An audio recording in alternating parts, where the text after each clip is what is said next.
Bom, boa noite a todos, sejam todos bem-vindos.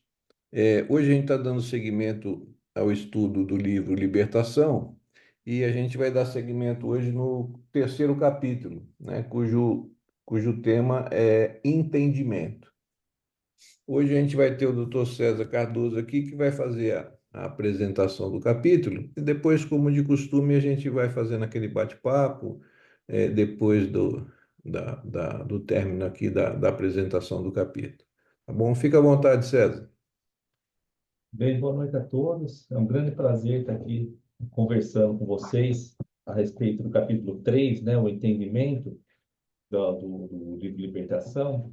Só fazendo uma pequena sinopse do capítulo, para ter um entendimento melhor, ele relata a materialização de dois espíritos superiores que estão em órbitas superiores, que vão é, uma preparação reencarnatória para em socorro a entes queridos que estão em sofrimento no mundo espiritual.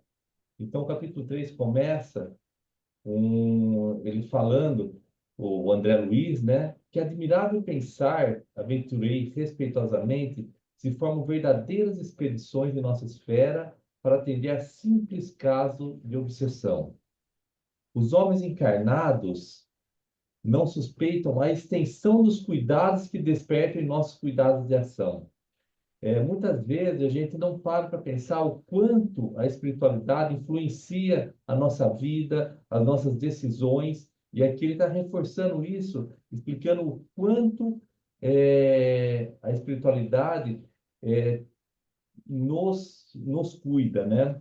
Somos todos, eles e nós, corações imantados uns aos outros, na forja de benditas experiências.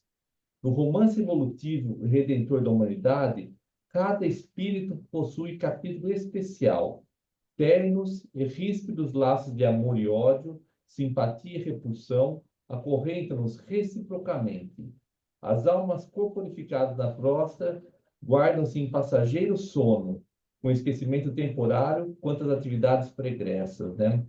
Esse esquecimento transitório durante a nossa passagem aqui na Terra é um bem muito valioso para a nossa recuperação, para o nosso resgate.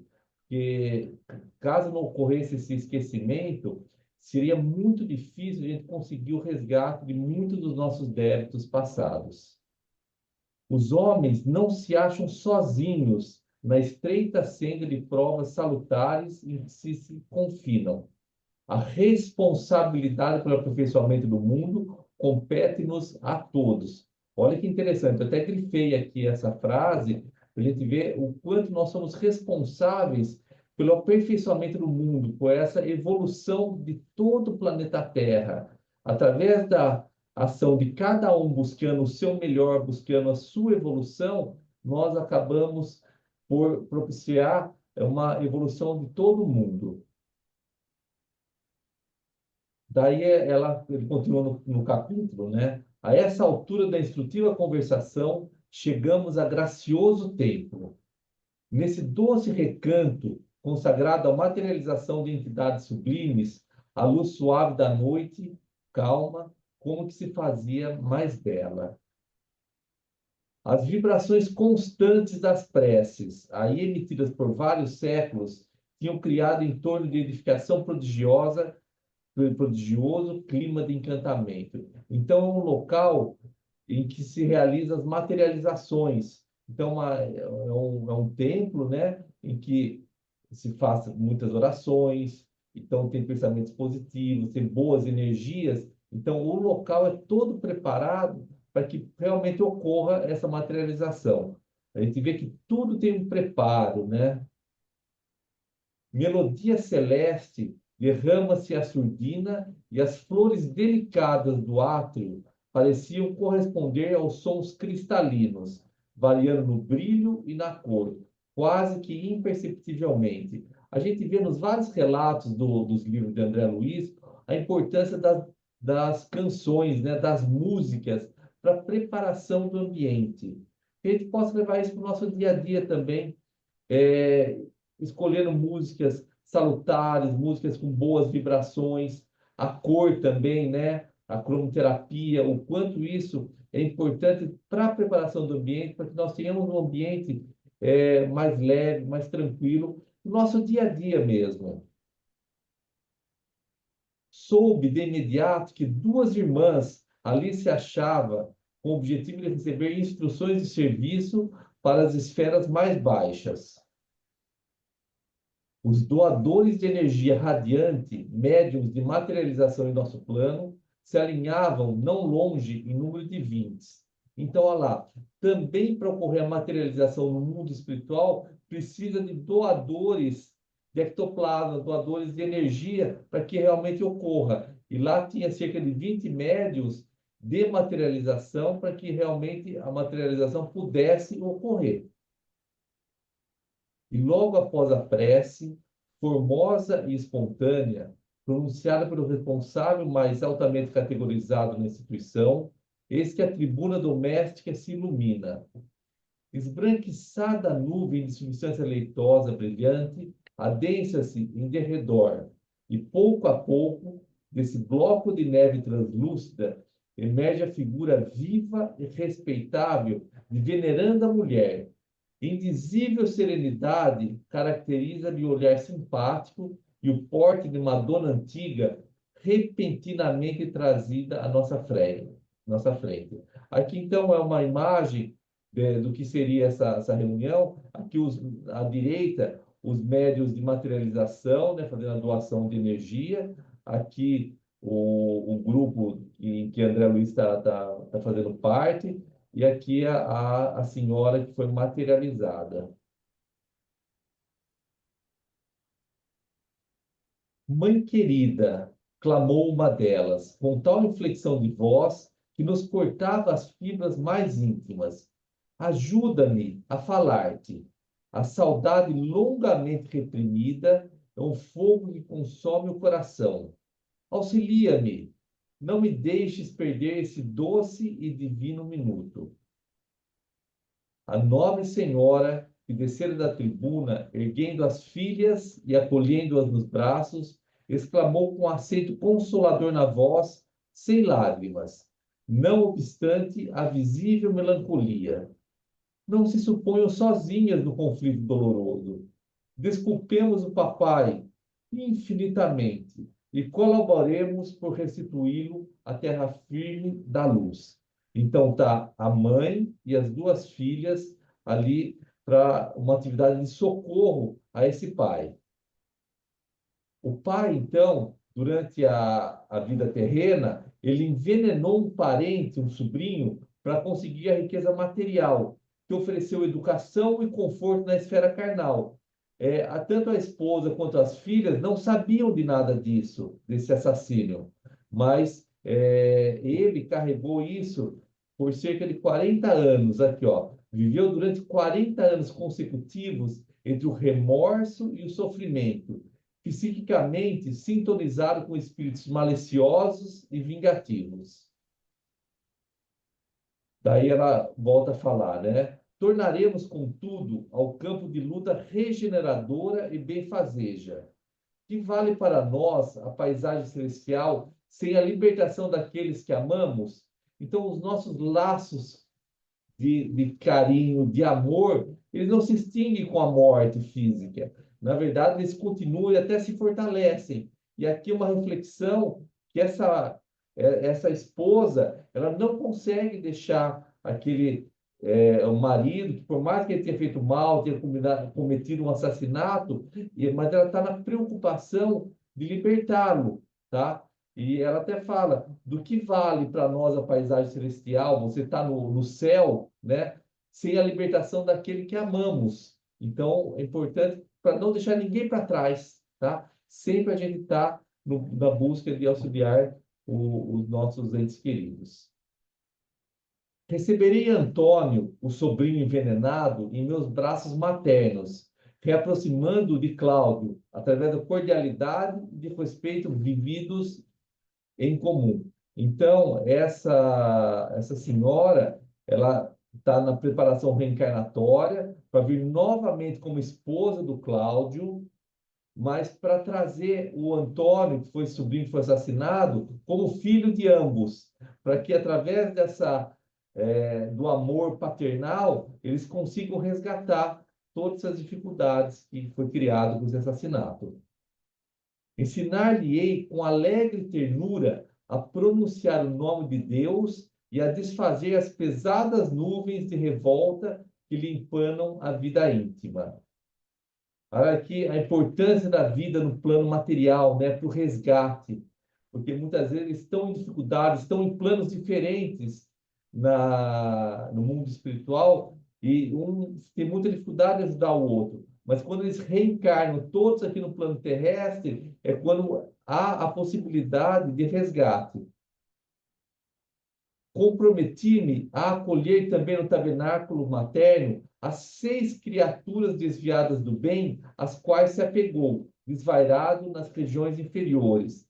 Então, esse sobrinho dela, o Cláudio, ele tinha 6 colegas ali que estavam desvairados também no mundo espiritual, e ela aceitou, na programação reencarnatória dela, que ela fosse a mãe dessas 6 criaturas, para poder que todos eles tivessem uma nova oportunidade de refazimento e voltarem para o caminho reto, para o caminho da luz. Não desanimem. O tempo é das mais preciosas dádivas do Senhor, e o tempo nos auxiliará. O porvir reunir-nos-á de novo em abençoado refúgio terrestre. Tá? O tempo é o melhor remédio, realmente, para que a pessoa possa, muitas vezes, buscar a regeneração, buscar o arrependimento, buscar um novo começo. Eu e o Cláudio, então, renovado, receberemos muitos filhinhos. E vocês duas, essas duas filhas que estão com ela ali materializada, vocês duas estarão entre eles, reconfortando-nos os corações. Terei sobre o peito algumas pedras preciosas por lapidar, tanto esse sobrinho quanto todas essas 6 criaturas que estão no mundo inferior, mas no esforço de cada dia e dentro da alma, 2 flores, em ambas, cujo perfume celeste sustentará as energias necessárias à perseverança até o fim. Então, essas 2 filhas vão ser pessoas, espíritos que vão auxiliar essa mãe nessa tarefa tão difícil que ela está aceitando nessa reencarnação. Silenciou a emissária e as moças, provavelmente avisadas de que o tempo permanecia esgotado. Abraçaram-na de encontro ao coração, sedentas de carinho. A mãezinha beijou-as enternecida, e após saudar-nos cordialmente, tornou à tribuna, em cujo topo desapareceu ao nosso olhar, numa onda de neblina evanescente. Então, nos próximos capítulos do livro, vão voltar a contar sobre essa história, sobre esse resgate aqui. Então, terminou a primeira materialização. Outro lençol de alva substância, coroado de tons dourados, se fez visível no alto. Em breves instantes, revestida de luz, outra mensageira surgia na tribuna. Irmão Gúbio, agradeço-te o concurso dadivoso. Creio haver chegado, efetivamente, o instante de aceitar-te a ajuda fraterna, em favor da libertação de meu infortunado.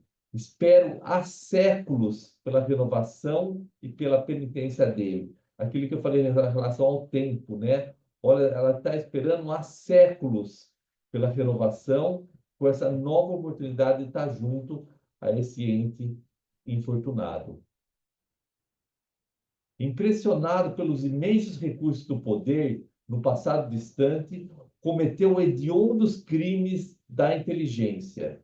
Internado em perigosa organização de transviados morais, especializou-se, depois da morte, em oprimir ignorantes e infelizes.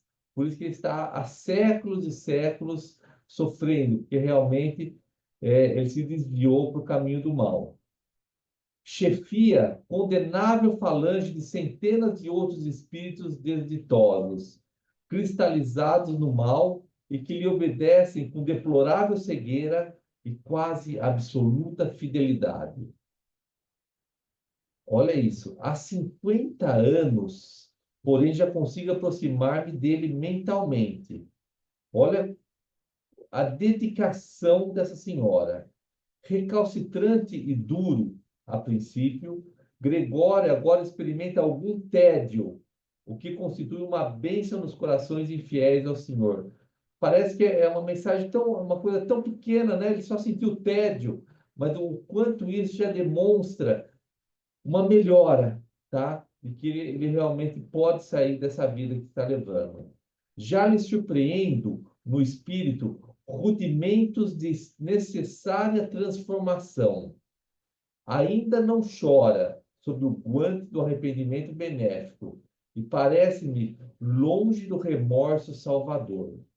Entretanto, já duvida da vitória do mal e abriga interrogações na mente envilecida, na mente que está no mal, né? Na pauta do julgamento humano, meu filho espiritual será talvez um monstro, essa senhora fala, né? Para mim, contudo, é a joia primorosa do coração ansioso e enternecido, tá? É a visão da mãe, né? E apesar desse filho parecer um monstro, estar há centenas de anos ali praticando o mal, para ela é um filho amoroso. Penso nele qual se houvera perdido a pérola mais linda no mar de lama e tremo de alegria ao considerar que vou reencontrá-lo. Descerei, dentro de breves anos, para o torvelino de lutas carnais, a fim de esperar Gregório em existência de resgate difícil e doloroso. Olha a proposta dela.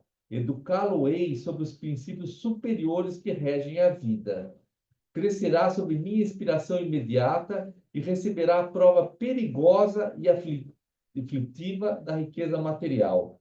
Então, aqui cabe uma reflexão que assim, a importância da reencarnação, da, de a gente imprimir nos nossos filhos, nas nossas crianças, o bem, a moral, de eles serem evangelizados, né? Porque a gente não sabe a carga que eles trazem, qual que as dificuldades que eles vêm de outras vidas. Então, a partir de uma formação moral, de uma evangelização dessas crianças, muitas vezes a gente consegue corrigir ali tendências, dificuldades que eles tenham.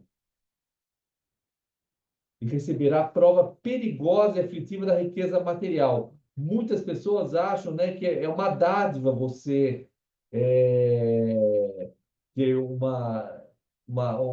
bens materiais, vir na fartura, mas é o contrário disso. Muitas vezes é uma prova você vir através da riqueza material, porque a possibilidade de queda, de você se desviar do bem, é muito maior.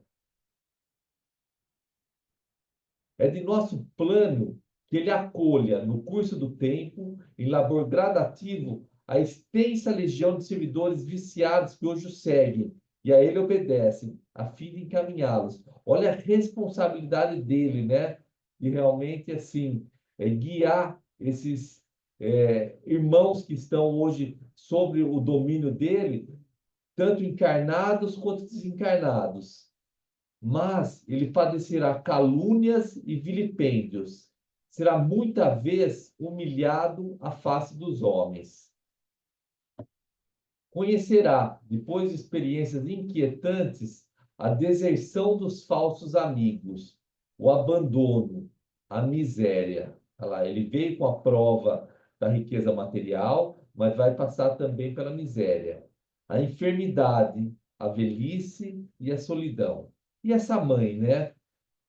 Apegar-se profundamente ao meu carinho, na infância, na mocidade e na madureza. Entretanto, na colheita de provações mais duras, tê-lo-ei precedido na viagem do túmulo. Ele não terá mais o amparo dessa mãe. Ele vai estar, a princípio, sozinho nessas provações mais duras da encarnação dele. O Senhor nos enriquece para que enriqueçamos a outrem. Dá-nos alguma coisa para ensaiarmos a distribuição de benefícios que lhe pertencem. Ajuda-nos a fim de que auxiliemos, por nossa vez, os mais necessitados. Mais recolhe quem mais semeia. Aí a nossa importância na semeadura, né? Em semear o bem, semear a caridade, estarmos sempre prontos a servir, porque a semeadura é livre, mas a colheita é obrigatória. A hora é chegada, o Senhor estará conosco. Há tempo de plantar e tempo de colher. Gregório e eu semearemos de novo. Seremos mãe e filho outra vez. Possam minhas lágrimas de alegria orvalhar-lhe-te o espírito laborioso. Seguir-te-ei a ação e aproximar-me-ei no instante oportuno. Creio na vitória do amor. Logo resplandeça um minuto do reencontro. Nesse dia abençoado, Gregório e os companheiros que mais se afinarem com ele serão trazidos por nós a círculos regeneradores. E dessas esferas de reajustamento, conto reorganizar elementos ante o futuro promissor, sonhando em companhia dele as realizações que nos competem alcançar. A gente sabe que todos nós participamos de preparações reencarnatórias, né? Em que são dados algumas diretrizes da nossa reencarnação, de resgate e tudo mais, e a gente acaba pedindo muito mais do que a gente pode, muitas vezes, conseguir nessa encarnação de resgate e tudo mais. Mas nós temos que seguir firme no caminho do bem para realmente buscarmos o caminho da evolução.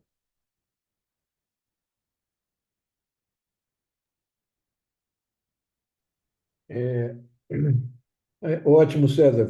O capítulo é bastante interessante, foi muito bem apresentado aí pelo César, de forma bem clara aí. E agora vamos dar início ao nosso bate-papo de sempre, né? A respeito do capítulo aí que tem tantas coisas interessantes, né? Para mim, algumas coisas me chamaram bastante atenção.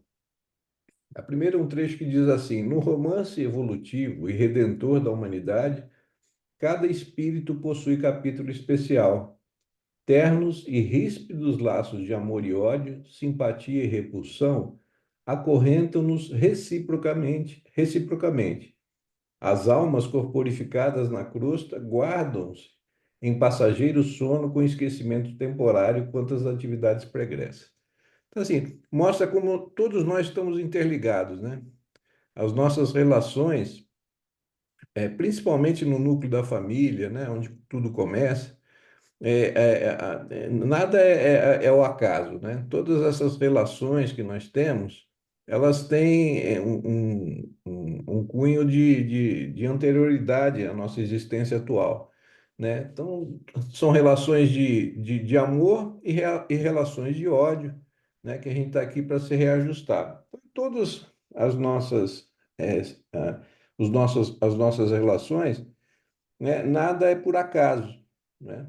É, a nossa reunião no grupo familiar, nós que estamos aqui todos reunidos, né? Provavelmente em outras vidas também já tivemos algum tipo de relacionamento, né? No bem ou no mal, e a gente está sempre se relacionando todos intercalados uns com os outros, né?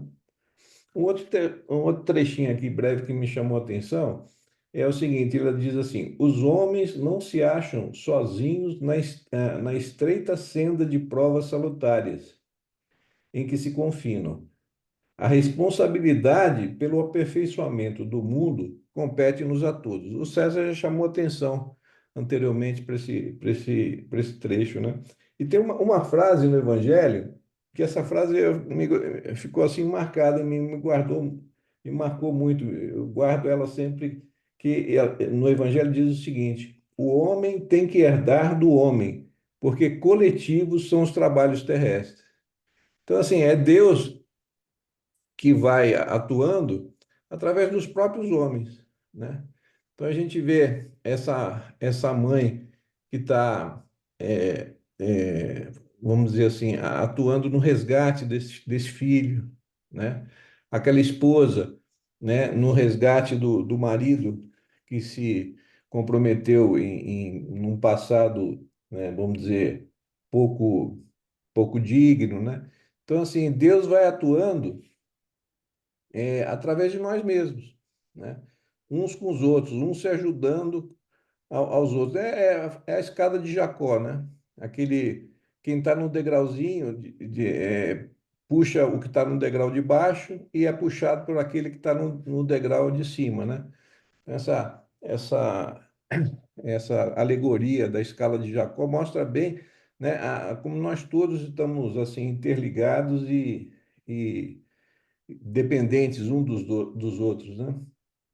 Um outro trechinho aqui que eu achei interessante diz o seguinte: diz assim: Estou convencido de que há mais grandeza no anjo que desce ao inferno para salvar os filhos de Deus, transviados e sofredores, do que no mensageiro espiritual que se dá pressa em comparecer ante o trono do Eterno para louvá-lo com esquecimento dos próprios benfeitores, né? Então, assim, eu entendi isso da seguinte forma, né? A gente tem que. O aprendizado é importante, né? E o maior aprendizado que a gente tem para ter a maior, vamos dizer, livro para a gente seguir é o próprio Evangelho, né? Mas não adianta a gente, né, se a gente não trouxer esse conhecimento da nossa mente, do nosso entendimento para o nosso coração, esse trabalho não tem sentido, né? É o que ela está dizendo aqui, né? Há mais grandeza no anjo que desce ao inferno para salvar os filhos de Deus. Ou seja, a gente tem que trazer todo esse conhecimento que a gente adquire com o Evangelho da nossa mente, do nosso racional para o nosso sentimento, né? Esse acho que é o grande desafio que nós temos, né? Porque a gente lê o Evangelho, entende, vê que é uma mensagem muito bonita, mas se a gente não conseguir trazer isso para o nosso coração, ou seja, para as nossas atitudes do dia a dia, né? Isso tudo não tem sentido, né? Eu acho que é o nosso grande desafio, né? Fazer essa transição do mental para o emocional, né? Desse evangelho que a gente estuda, mas a gente ainda não consegue praticá-lo, né? Assim, foram trechos assim que me chamaram um pouco mais a atenção nesse capítulo, né? Aí fica aberto aí para todo mundo comentar também. O que me chamou muita atenção nesse capítulo foi a importância do tempo, da perseverança e do amor, né? O tempo, você vê que ela ficou 50 anos ali tentando influenciar o filho, é, e se contentando com pequenas migalhas, parece, né? Quando ela conseguia o tédio dele, tá? Não é nenhuma grande transformação, ele está entediado daquela situação. A perseverança no bem, né? Dela tá ali trabalhando, tá buscando, tá tentando a reaproximação com esse filho. E o amor, né? Por ela aceitar essa dura prova que vai ser essa encarnação dela aí, que vai realmente não será fácil, vai ter muitas provações e tudo mais, que muitas vezes ela não precisaria mais passar por isso. Mas como ela tem esse filho amado ali que está perdido, ela não consegue se sentir bem estando em esferas superiores, o filho ali sofrendo naquela situação. Então, esse amor que ela tem para poder ajudar o filho. Como você falou, essa perseverança no bem, né? Como a gente às vezes desiste tão fácil, né? Mas diz ela há 50 anos aí esperando para ela notar que ele está tendo um tédiozinho, né?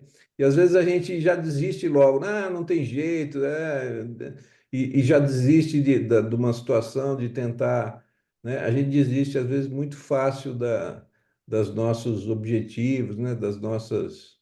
Então, isso é bem interessante.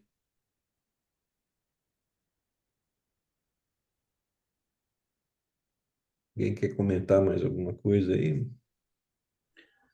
Oi, eu quero. Eu quero comentar e, na verdade, esclarecer, sim, tentar entender, porque pelo que eu entendi, que uma coisa que me chamou a atenção é que nos dois planos reencarnatórios, eles falam, né, das duas pessoas que precisam vir, que estão em situação, de necessidade desse resgate, mas que tem espíritos ali onde eles estão, né, na, no mundo ali inferior, que estão afinados com ele, de 6 a 7 pessoas, e nas duas situações eles vêm também para aproveitar e ser resgatados. Isso eu achei interessante. Eu não sei se eu entendi direito, né? Que é a primeira vez que eu estou lendo esse livro, então eu achei isso tão interessante. Falei, ué, porque parece que eles não são necessariamente de uma afinação familiar de outras vidas, mas daquele momento, daquele lugar onde aquele espírito se encontra, acabaram se afinando e vêm também para esse processo de resgate, de alguma forma, e também será aproveitada essa situação. Então, o que me parece é que essa afinidade, ela não vem só de vidas reencarnatórias, mas ela pode acontecer também nesse processo espiritual, e o quanto que acabam aproveitando para beneficiar esses que talvez, num sentido assim, anterior, não tinha diretamente a ver com a história daquele espírito que vai vir para esse processo de encarnação. Não sei se foi bem isso que eu entendi, se está correto, mas isso me chamou muito a atenção, porque isso eu não. Eu achei muito. Eu falei, nossa, como Deus usa todas as situações mesmo, literalmente todas as situações para que você possa receber auxílio, de diversas formas, né? Em diversas situações. É aquele conceito de família universal, né? Se a gente lembrar É, do Nosso Lar, né? Até do filme, né? Daquela cena em que o André Luiz ele está preocupado com a família e foi pedir ao governador ali para ele poder visitar a família. Aí ele está, né, envolto naqueles pensamentos, nas preocupações com a família dele. Aí o governador, numa janela ali, mostra para ele e fala assim: Mas o que é família, né, André? Olha aqui. Aí mostra para ele assim: todos esses são nossa família, né?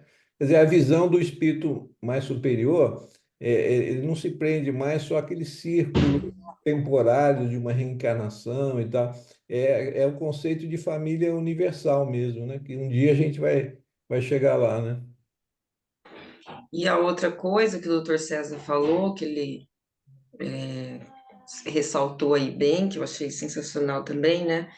É da gente ter essa consciência da importância do papel dos pais na educação espiritual dos filhos, considerando que esses pais também vão vir num processo reencarnatório e eles vão ter uma outra de novo, também eles vão ser criados por alguém, né?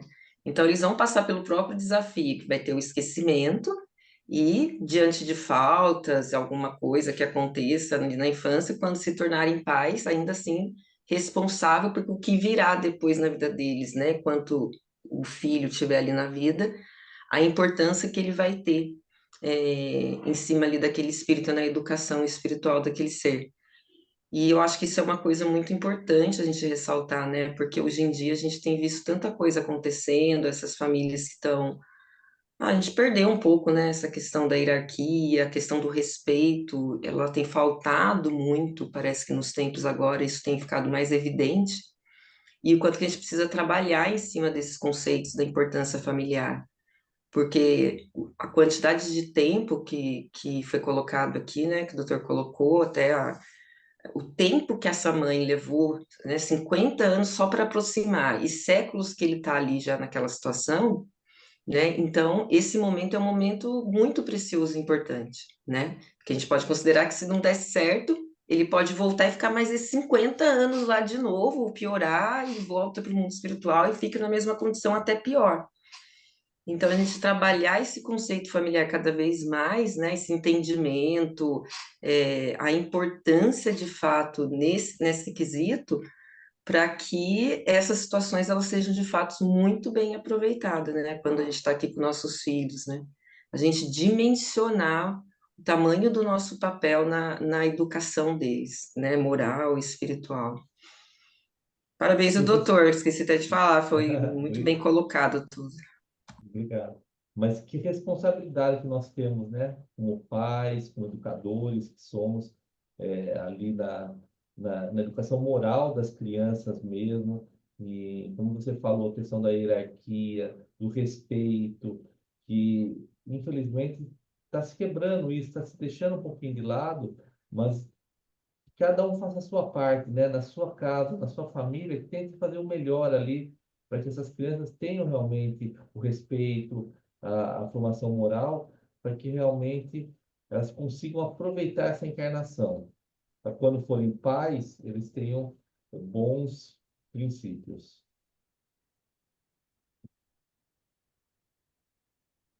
Boa noite a todos.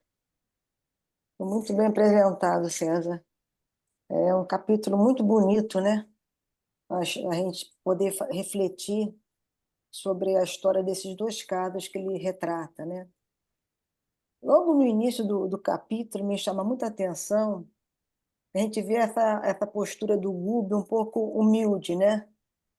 E ele fala que não fui designado para servir no cargo de Margarida, a doente que nos compele à breve expedição do momento, apenas porque houvesse sido minha filha em eras recuadas. A gente já percebe, né, como esses espíritos já conseguem perceber, né, a importância do tempo, do momento correto para que a gente possa ajudar esses espíritos que eles, momentos já de um maior arrependimento, ou então até no caso do Gregório, que ele já tinha uma pequena modificação interior, né?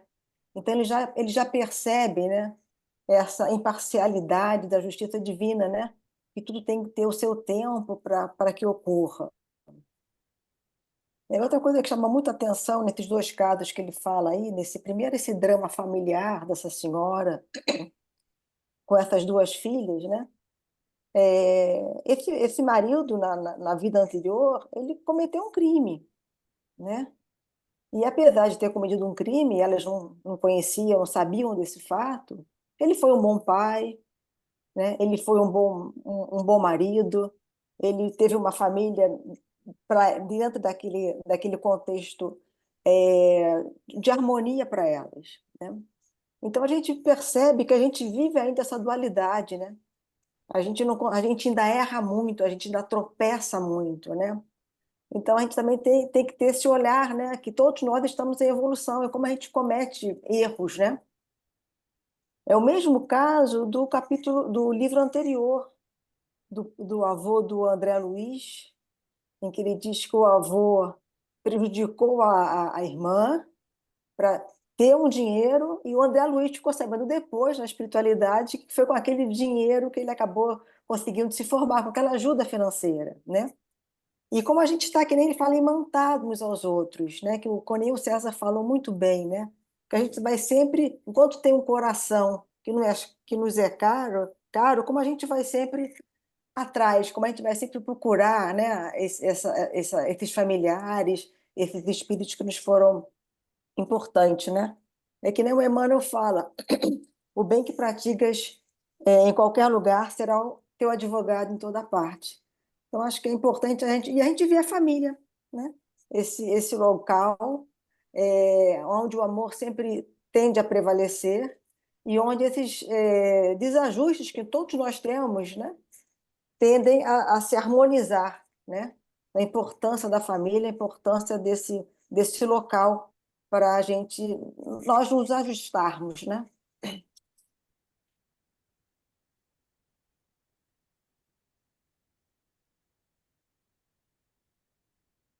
André quer comentar alguma coisa? Vocês já fizeram um pente fino aí no capítulo, né? Mas uma coisa que me chamou a atenção aí foi a questão do tempo, né? A gente é muito ansioso com o tempo. Você vê que séculos, né, para um espírito conseguir ter que passar por aquelas fases, né, de ser tocado, se arrepender, para depois então reparar, expiar e progredir, né? Então, a coisa não é assim do dia para a noite. E uma encarnação é muito é muito rápido, né? Não é nada dentro da eternidade, né? Então a gente vê que as coisas elas têm seu tempo. E aí por isso que a doutrina espírita nos ensina a questão da paciência, né? Ter a fé que as coisas vão se ajustar, mas que tem que ter paciência porque tudo tem seu tempo, né? Agora eu fico me imaginando o seguinte, né? Há um pouco tempo atrás teve um palestrante aí espírita conhecido, muito estudioso, que falou que as regiões umbralinas aí, essas aí trevosas, estão vazias, porque estão todos encarnados, e boa parte no Brasil. Pensando se tem a ver com o que nós estamos vendo acontecer aí no mundo, né? No nosso país e no mundo, que as coisas estão tão perturbadas, né? O negócio está tão turbulento, né?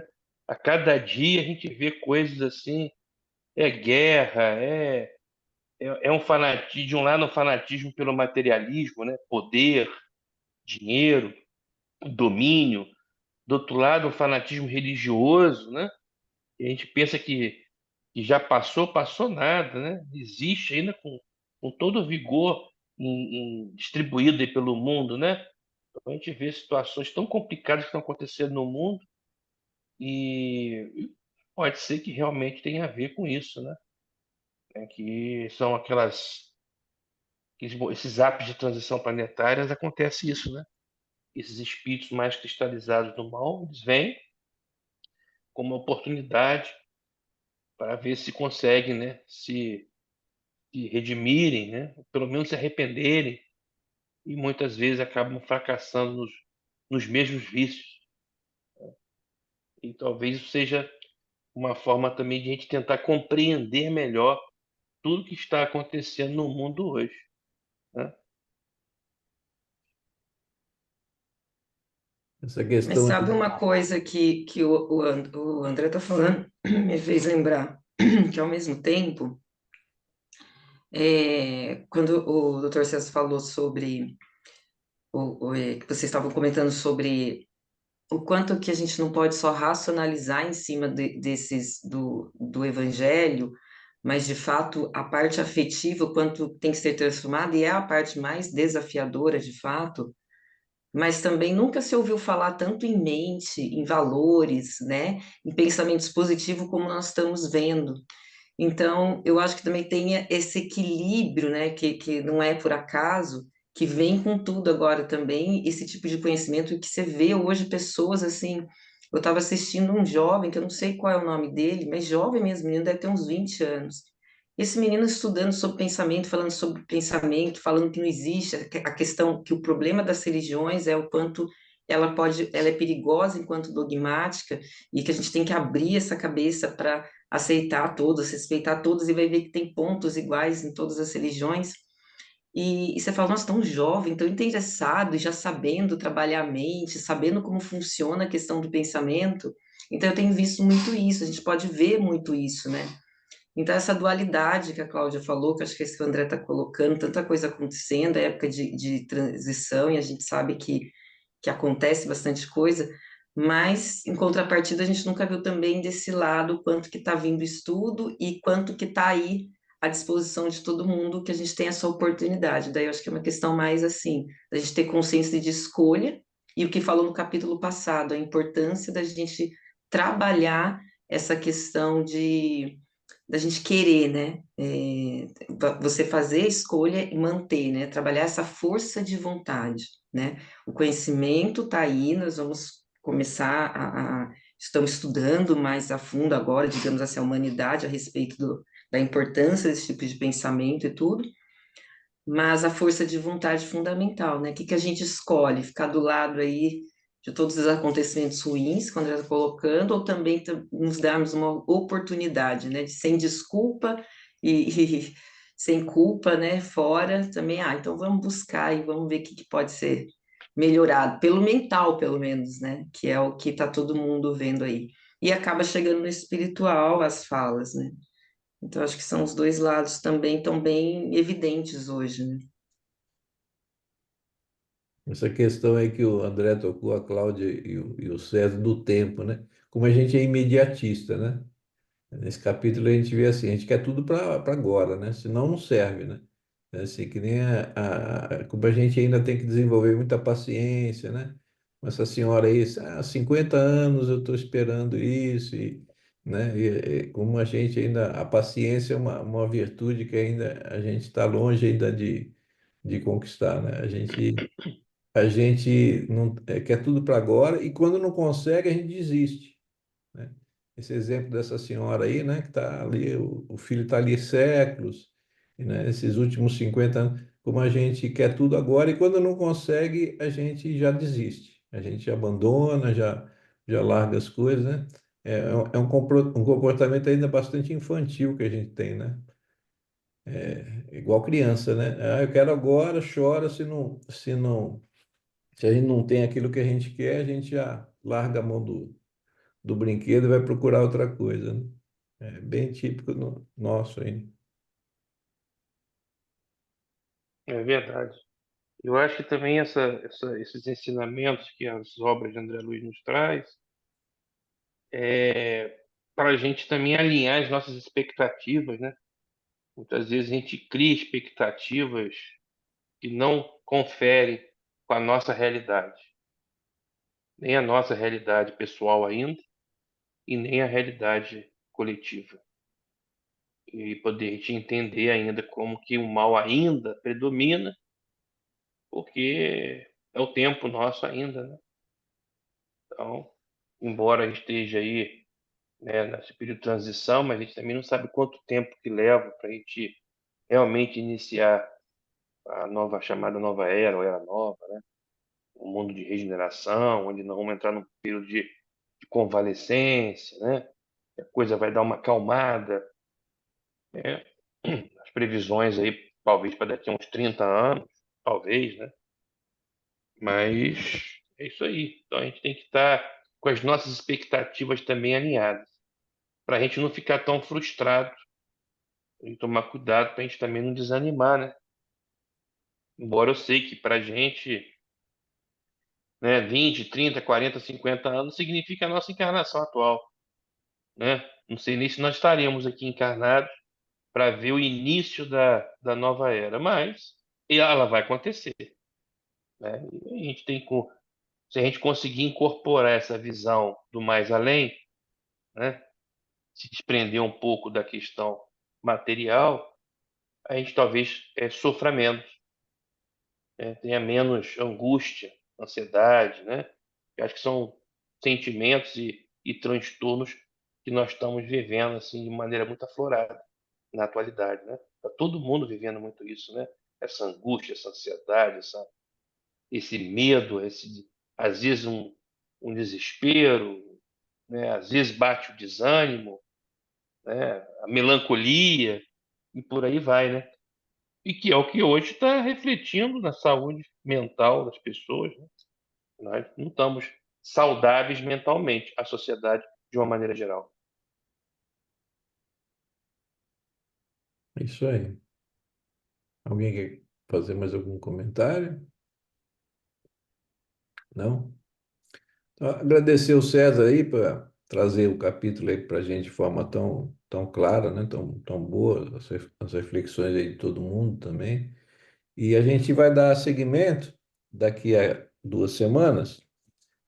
No dia 16 agora, a gente vai entrar no capítulo 4. É, o tema é Numa Cidade Estranha. Aí quem vai trazer esse tema para a gente daqui a 15 dias vai ser o André. Aí a gente vai dar continuação desse livro aí que, como todos, né? Assim, essa obra de André Luiz, assim, a gente estudando, a gente vai ver, né? Realmente é uma coisa, são capítulos, assim, curtos, né? E você vê quantas coisas, quantas reflexões a gente fez aqui nesse capítulo e quantas a gente deixou de fazer, né? Que a gente nem, né? É aquele negócio, se a gente lê outra vez esse capítulo, talvez a gente encontre ainda mais uma série de outras coisas que a gente nem tocou aqui hoje, né? Então, assim, como é realmente uma obra tão importante, né? Por isso que a doutora Marlene recomendou todas as AMES a fazer o estudo dessas obras do André Luiz, né? Agradecer a E a presença. gente tem que deixar isso bem claro no meio espírita, né? Sabe que esses dias na casa espírita vieram duas jovens iniciantes na doutrina espírita, vieram me perguntar porque viram de um palestrante estudioso espírita famoso, não vou citar o nome, e falou que as obras de André Luiz não deveriam ser estudadas porque elas não estão em acordo com a codificação.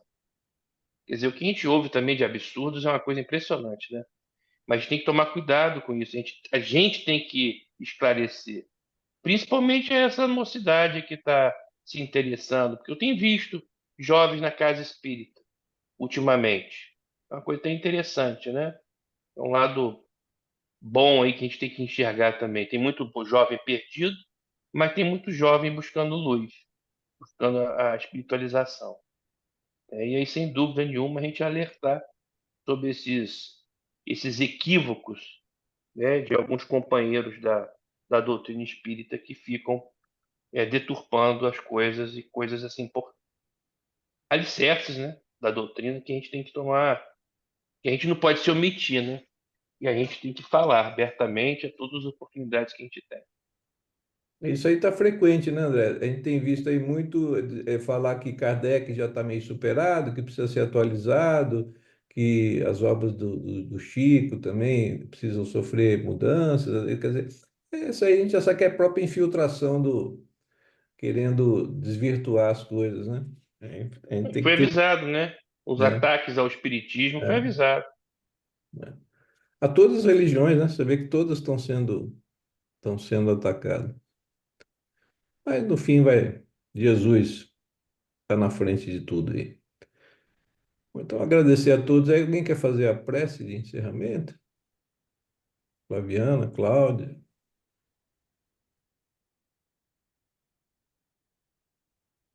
quer fazer aí, Cláudia? Faço, faço sim. Aí. Então vamos elevar nosso pensamento a Deus, nosso Pai, Jesus, Mestre querido, ao querido Doutor Bezerra de Menezes, patrono dessa AME, pelas reflexões que tivemos aqui nesse estudo, nessa noite, para que eles também possam servir de guia para a nossa conduta, para o nosso dia a dia. Agradecemos, Senhor, por todo o amparo, por toda a proteção, por todas as bênçãos recebidas e derramadas sobre nós, que é presente nesse estudo, sobre todos aqueles que irão assistir também a esse estudo, para que possamos seguir em frente com mais bom ânimo, com mais coragem, com mais serenidade, tendo sempre fé na infinita misericórdia divina. Que Deus nos ampare, nos proteja e nos guarde, hoje, agora e sempre. Que assim seja, Senhor, graças a Deus. Agradecendo aí mais uma vez o César, todos vocês aí que tornaram possível esse estudo, né? Agradecer a todos aqueles que estão acompanhando a gente também no canal do YouTube, na internet, né? Dizendo que isso aqui, na realidade, não é aula, não é nada, né? Isso é um estudo, né? Todos nós aqui estamos aprendendo junto, né? Tinha um dirigente, um centro espírita que eu frequentava lá no Rio de Janeiro, ele dizia uma coisa que eu acho que é bem sábia, né? Ele dizia assim, em doutrina espírita não existe professor, né? Todos nós somos aprendizes, né? Em doutrina espírita o professor é Jesus, né? Então é bem o nosso intuito aqui, isso não é uma aula, não é nada, é um estudo que a gente faz em conjunto, né? Aqui estamos todos aprendendo que possa ser útil também para aqueles que estão acompanhando. Então, agradecendo a todos e lembrando novamente, então, do nosso encontro dia 16 com o capítulo 4 Numa Cidade Estranha. Aí o André que vai trazer para a gente esse capítulo. Bom, uma boa noite a todos, então. Encerrar aqui a gravação.